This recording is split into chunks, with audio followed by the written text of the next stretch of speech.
Baik, sudah pasti kita ingin melihat keadaan ringgit pada pagi ini bukan sahaja kepada mingguan tersebut.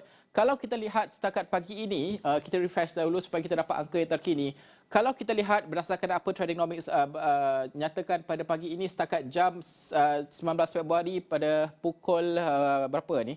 Pada awal pembukaan tadi 4.7765 pada hari ini, dan juga sudah pasti kita ingin melihat ini adalah dalam tempoh setahun keadaan ringgit. Kalau kita lihat kepada dalam tempoh sehari mungkin. Okey, 9.40 pagi adalah 4.7761 keadaan nilai ringgit pada ketika ini, dan sudah pasti ini mencerminkan keadaan semasa juga, dan saya ingin melihat kepada trend tersebut untuk bergerak ke hadapan. Kalau kita melihat dalam tempoh 1 bulan sebagai contoh, trend ringgit itu semakin melemah. Okey, untuk graf ringgit ini, kalau graf itu semakin meningkat keadaannya, ia mencerminkan kelemahan ringgit itu berlaku. Dalam tempoh sebulan sebagai contoh, graf ini semakin meningkat menunjukkan kelemahan nilai ringgit tersebut. Kita ambil bercontoh 6 bulan. 6 bulan untuk nilai ringgit Malaysia.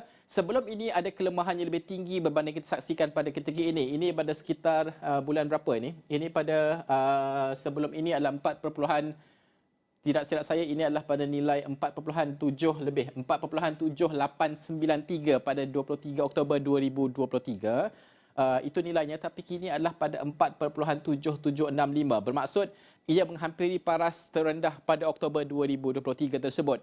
Kalau tempoh setahun, kita berikan terus setahun, kalau kita melihat inilah grafnya bahawa ada pengukuhan sedikit pada sekitar bulan Januari 2024, tapi pada ketika ini kembali melemah kepada 4.77 dalam tempoh setahun, dan kali terakhir kita mencatatkan nilai yang rendah iaitu sekitar pada 14 April 2023 pada nilai ataupun pada nilai 4.4020. Itu dalam tempoh 1 tahun yang lepas.